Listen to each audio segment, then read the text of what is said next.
भारत की राज्य सत्ता का रास्ता उत्तर प्रदेश से होके जाता है।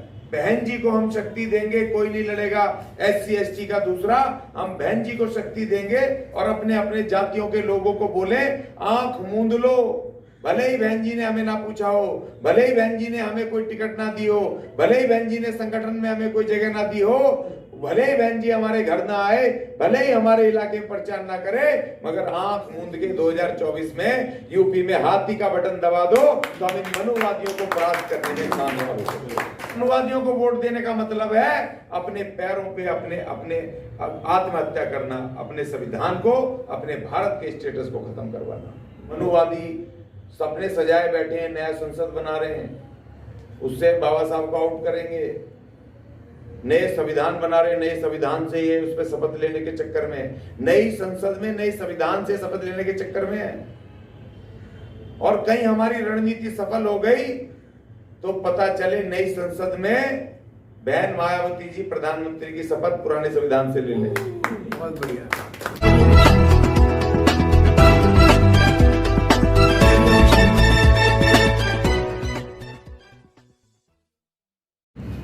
वो एक मूव था, लोगों के अंदर एक उत्साह था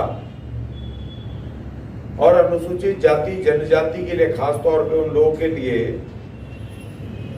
एक प्लेटफॉर्म ऐसा विकल्प आया था जो उनको किसी भी, कांग्रेस वहां पे एक छत्रराज कर रही थी और दूसरी तरफ जो शक्तियां बढ़ रही थी, बीजेपी वगैरह तमाम शक्तियां जो बढ़ रही थी आगे को सत्ता की ओर बढ़ने के लिए, उस समय ये सब नहीं था, ये आम आदमी पार्टी वगैरह। उस समय बीजेपी का एक मूव था और उधर कांग्रेस थी और एक तरफ लेफ्ट था, और लेफ्ट भी कांग्रेस के साथ ही काम कर रहा था वो तो 3 राज्यों को छोड़ के। तो उस समय जो कांग्रेस की जो चुनौती बन रही थी वो BSP बन रही थी। लेकिन जो मान्यवर काशीराम जी ने जो मिशन तय किया था 85-15 का, उन्होंने कुछ सोच समझ के 85-15 का मिशन तय किया था। एक लाइन खींची थी, वो 15 के विरुद्ध एक लाइन खींची थी उन्होंने।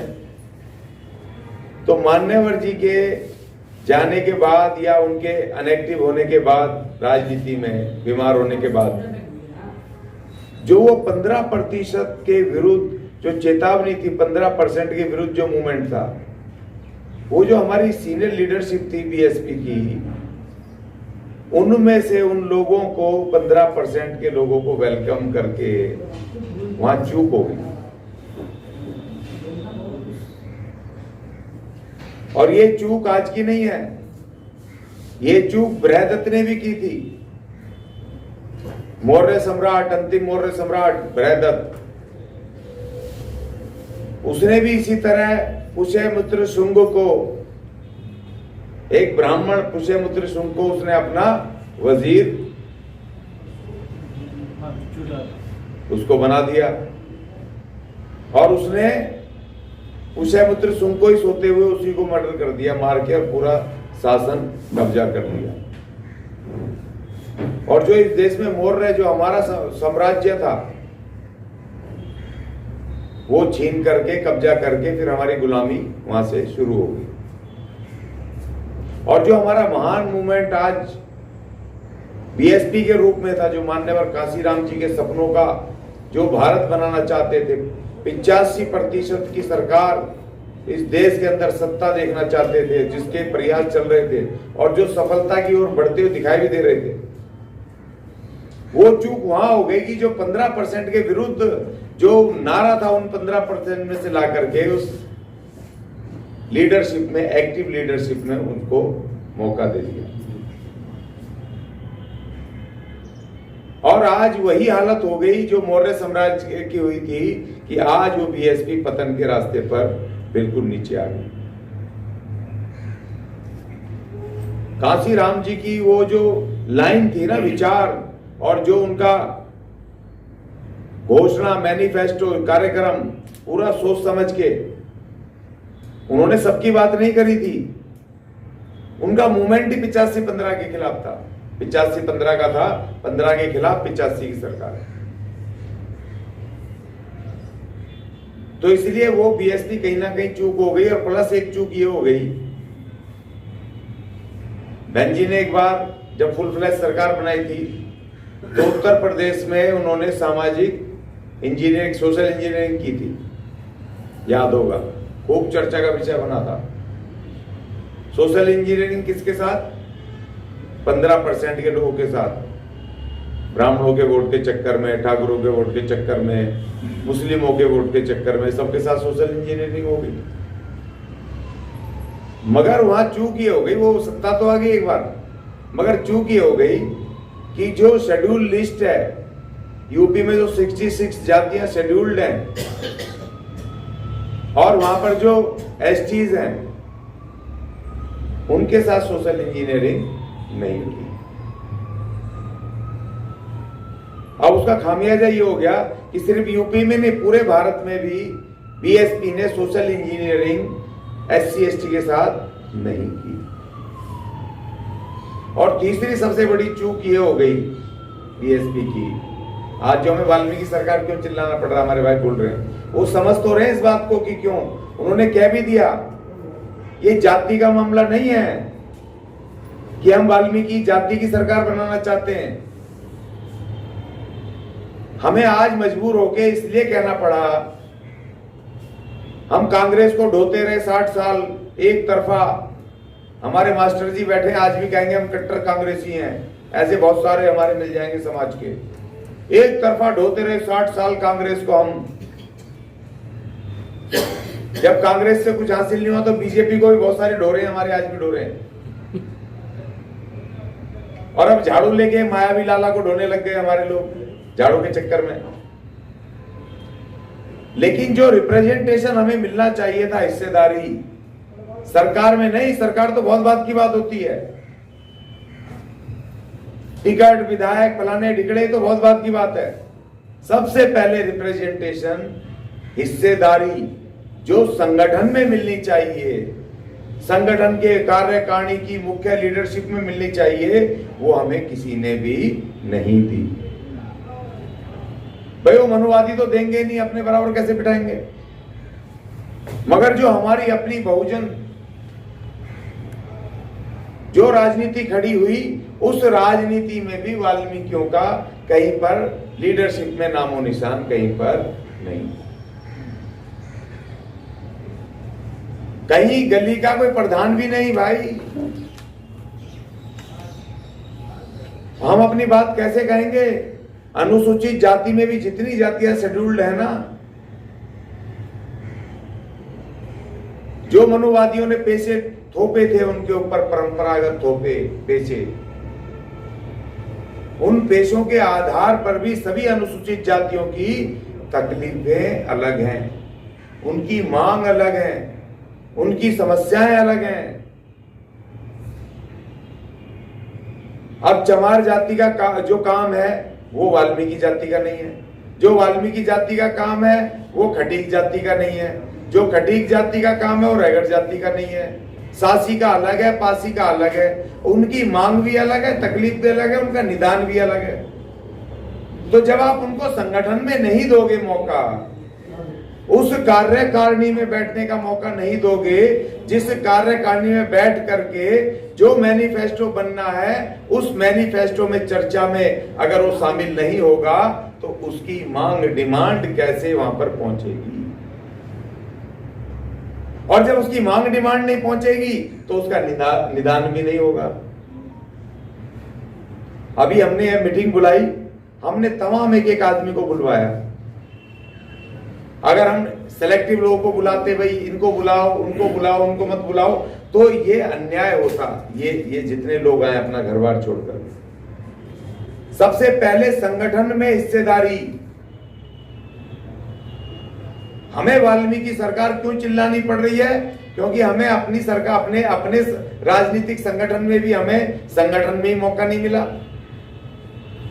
आप लड़वाते रहो हमें चुनाव लड़ने से कुछ नहीं होता। हमें संगठन में पहले जिसमें कार्यक्रम बनने हैं, आगे रणनीति बननी है, मैनिफेस्टो बनने हैं, और सरकार बनने के बाद फिर जिस पे काम होना है उस रणनीति का हिस्सा अगर हम नहीं है तो फिर कोई फायदा नहीं। ऐसे तो कांग्रेस भी हमें टिकट देती है, बीजेपी भी दे रही है, आम आदमी पार्टी भी दे रही है, आप भी दे दोगे तो कोई फर्क नहीं पड़ने वाला। तो इसलिए हमने कहा कि भाई ये जो राजनीतिक एकता की बात है कि भाई संगठन है आपके, हम कह रहे हैं कि दूसरों को समर्थन करने से अच्छा है हम अपने लोगों को समर्थन करें। हो सकता है हम भविष्य में आपके साथ आ जाएं, आप कोई चेंजेस कर लो संगठन में, हम हमारे लोगों को, सारी जातियों को, आप एक एक जातियों को सबको बुला करके SC ST की रिप्रेजेंटेशन दे दो, एक बड़ी व्यापक कार्यकारिणी बनाओ, डेमोक्रेटिक तरीके से चलाओ। वो भविष्य की बात है। जैसे आपने कहा जो चूक हुई है उसको ठीक किया जाएगा।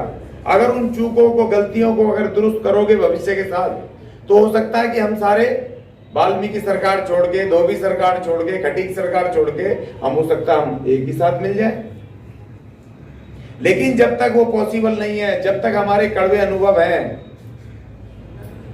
तब तक हमें एक राजनीतिक गठबंधन जरूर करना चाहिए, क्योंकि उस राजनीतिक गठबंधन की हमें जरूरत है इन मनुवादियों को रोकने की 2024 में, क्योंकि उस संविधान की मुझे भी उतनी जरूरत है, उस संविधान की और दूसरे अनुसूचित जाति जनजाति के लोगों को भी जरूरत है, और उन लोगों को भी जरूरत है जो महिलाएं हैं इस देश की 50%, और जो इस देश के बाबा संविधान को नहीं मानती हैं, मंदिरों में टक्कर मार रही हैं, और उनको ये नहीं पता कि आज जो तुम्हारी तरक्की हुई है, तुम्हारी शिक्षा, दीक्षा, रोजगार, जो भी तुम्हारे स्वतंत्रता आजादी मिली है संविधान से मिली है, फिर भी वो इस बात को नहीं समझती हैं। तो हम उन महिलाओं को भी हम उसकी अंदर खाते उनकी लड़ाई हम लड़ेंगे, क्योंकि संविधान अगर खत्म हो गया तो सबसे पहले वो महिलाओं को भी गुलाम हमारे साथ बनना है। उनको शायद इस बात का अंदाजा नहीं है। तो इसलिए जिन लोगों को इसकी जरूरत है संविधान की, तो उसके लिए हम एक राजनीतिक एक गठबंधन 2024 के लिए, हम 2024 के लिए हम कह रहे हैं उत्तर प्रदेश में बहन मायावती, हमें पता है कि अगर बहन मायावती को शक्ति दे दें तो वहां पर बहन मायावती रोक सकती है। 80 सीटें हैं। भारत की राज्य सत्ता का रास्ता उत्तर प्रदेश से होके जाता है, जाता कि नहीं जाता है? 80 सीटें हैं, और अगर हम सब मिल करके उनको कह दें कि उत्तर प्रदेश में बहन जी को हम शक्ति देंगे, कोई नहीं लड़ेगा SC ST का दूसरा, हम बहन जी को शक्ति देंगे, और अपने अपने जातियों के लोगों को बोले आंख मूंद लो, भले ही बहन जी ने हमें ना पूछा हो, भले ही बहन जी ने हमें कोई टिकट ना दी हो, भले ही बहन जी ने संगठन में हमें कोई जगह ना दी हो, भले ही बहन जी हमारे घर ना आए, भले ही हमारे इलाके में प्रचार ना करे, मगर आंख मूंद के 2024 में यूपी में हाथी का बटन दबा दो तो हम इन मनुवादियों को परास्त करने में कामयाब हो सकते कि नहीं हो सकते? क्योंकि इन मनुवादियों को वोट देने का मतलब है अपने पैरों पे अपने आत्महत्या करना, अपने संविधान को, अपने भारत के स्टेटस को खत्म करवाना। और यही बात हम दूसरे राज्यों में, जहां तमिलनाडु में हमारे दूसरे वो मजबूत SC के जो लड़ रहे हैं, उनको हम शक्ति दें। महाराष्ट्र में हम कह दें, हमको जा करके बोले हमारे प्रकाश अंबेडकर साहब को, खड़े हो जाओ, मोर्चा संभालो। महाराष्ट्र बहुत बड़ा है, चाहे मेरे ख्याल से 40 या 36 सीटें हैं, चलो मिल करके, और उधर आदिवासियों को मिला करके, काका कालूराम दोदले के हाथ पैर पकड़ के, चलो जी सबको जोड़ करके और करो इन मनुवादियों के विरुद्ध ऐलान, और कम से कम 10 सीट महाराष्ट्र जीत जाओ, 10 सीट तमिलनाडु जीत जाओ, 50 सीट उत्तर प्रदेश जीत जाओ, और 5-7 सीट हम दिल्ली भी जीत जाएं, 80-90 सीट जीत जाएं, तो इन मनुवादियों के मंसूबों पर हम पानी फेर सकते हैं। संविधान बदलने की बात कर सकते हैं कि नहीं कर सकते हैं? और ये मैं ख्याली पुलाव नहीं बना रहा हूं, वो शक्ति है वहां पर जो मैं कह रहा हूं। अब दिल्ली में 7 सीटें हैं, हम आपसे कह रहे हैं कि भाई यहां बैठ करके बात करो, BSP को बुलाओ, और जो दूसरे संगठन है SC ST के, चाहे सामाजिक है, राजनीतिक है, धार्मिक है, चाहे इंडिपेंडेंट काम कर रहे हैं, सबको बुलाओ। 7 सीटों पे SC की, अनुसूचित जाति की, एक 6 पर एक वो जीत जाओ, एक मुस्लिम को दे दो, 7 सीटों पर मिलकर के अलग अलग जाति के लोग लड़ो, और सब मिलकर एक गठबंधन कर लो, और 7 सीट जीत जाओ, और वो भी बहन मायावती को दे दो। हम गलत कह रहे हैं क्या? लेकिन गठबंधन में उत्तर प्रदेश में BSP अपने उस पर लड़े, दिल्ली में भी एक सीट ले ले, एक सीट हमें भी दे दे वाल्मीकियों को, एक सीट दूसरों को दे दे, एक मुस्लिम को भी दे दे, एक गठबंधन बना लो भाई, एक रास्ता है ना। तो 7 सीट में से हम यहां अगर हम 2 सीट भी जीत गए तो वो भी प्लस है ना। और ये भी हो सकता है कि कहीं ये मनुवादी सपने सजाए बैठे हैं, नया संसद बना रहे हैं, उससे बाबा साहब को आउट करेंगे, नए संविधान बना रहे, नए संविधान से ये उस पर शपथ लेने के चक्कर में, नई संसद में नए संविधान से शपथ लेने के चक्कर में है। और कहीं हमारी रणनीति सफल हो गई तो पता चले नई संसद में बहन मायावती जी प्रधानमंत्री की शपथ पुराने संविधान से ले ले। बहुत बढ़िया। हो सकता है कि नहीं हो सकता है? देखो मैं एक समझता हूं दलित SC/ST की सबसे मजबूत नेता है, इसमें कहने में कोई हमें दो राय नहीं है, कोई संकोच नहीं है। आज की तारीख में अगर कोई एक बड़ी नेता, इकलौती बड़ी नेता जिसका नाम है, जिसके पास वोट है, ये पिछला चुनाव हार के भी भले ही 1 सीट ना आई हो बहुजन समाज पार्टी को, मगर फिर भी 1.5 करोड़ से ज्यादा वोट BSP को पड़ा है उत्तर प्रदेश में। पड़ा है कि नहीं पड़ा है? तो 1.5 करोड़ वोट BSP के पास उत्तर प्रदेश में है। इतना बड़ा चेहरा, कार्यकर्ता भी बड़े तगड़े, और अभी हैं हमारे वकील साहब जैसे, बलविंदर भाई जैसे और मजबूत। और अगर हम प्लस कर दें तो क्या फतेह नहीं कर सकते भाई? भारत फतेह नहीं कर सकते? तो इसलिए हमें उस रणनीति पे काम करना है। और मेरी अपील यह है कि जो हमारे BSP के साथी हैं, जो भी दूसरे साथी हैं, SC/ST के साथी हैं, वो हमें ज्यादा नहीं करना, जहां जहां मजबूत हैं हमें 100 सीटों को प्रभावित करना है देश की। 100 सीट अगर हमने प्रभावित कर दी और 100 सीट में से अगर 70 से 80 सीटें हम लाने में कामयाब हो गए तो हम अपने देश को, अपने भारत को हम बचाने में कामयाब हो जाएंगे। इन्हीं शब्दों के साथ आप सब साथियों का धन्यवाद। और मैं ये कहूंगा प्रेस के जो साथी हैं, और हम एक प्रस्ताव आज पास करते हैं। एक प्रस्ताव ये है मेरा, जो हम कह रहे हैं इसको एक शपथ के रूप में भी लेंगे। ये मेरा अपना व्यक्तिगत प्रस्ताव है, उस पर आप सोचेंगे, आप उस पर मोहर लगाएंगे कि 2024 के लिए आने वाला चुनाव, 2024 का चुनाव, उसके लिए मेरा प्रस्ताव है कि हम तमाम दिल्ली और देश के तमाम जितने भी SC/ST के राजनीतिक, सामाजिक, धार्मिक संगठन है, उसके अलावा जो हमारे बुद्धिजीवी हैं, जो इंडिपेंडेंट लोग काम कर रहे हैं, उन तमाम लोगों को हम इकट्ठा करें, उनके घर घर जाएं, उनको इकट्ठा करें, उनके संपर्क निकालें, और हम आने वाले 3 महीने में, फरवरी एंड में या मार्च में, दिल्ली के अंदर एक हम बड़ा इस इशू के ऊपर हम उनको एक 2 रिप्रेजेंटेटिव बुला करके एक बड़ा इसी सेम विषय के ऊपर हम एक बड़ा एक राजनीतिक एक हम यहाँ पर 1 या 2 दिन का बड़ा हम सेमिनार या हम एक सम्मेलन हम इस पे आयोजित करें, जिससे कि हम 2024 की एक जो बड़ी लड़ाई के बारे में हम सोच रहे हैं, उस लड़ाई को हम और व्यापक, सशक्त और उसका फैलाव हम करने में हम कामयाब हो सके। ये मेरा प्रस्ताव है। क्या हम ऐसा अभी से करने के हम तैयार हैं? हम करेंगे एक टीम के रूप में। तो आप उस अपने हाथ खड़े करके अनुमोदन करें साथी। बहुत बढ़िया, बहुत सुंदर, बहुत बढ़िया, सुंदर सा प्रस्ताव पास, धन्यवाद। और अब हम एक शपथ लेंगे संविधान बचाने की, और उसके बाद प्रेस के साथियों के एक इनके साथ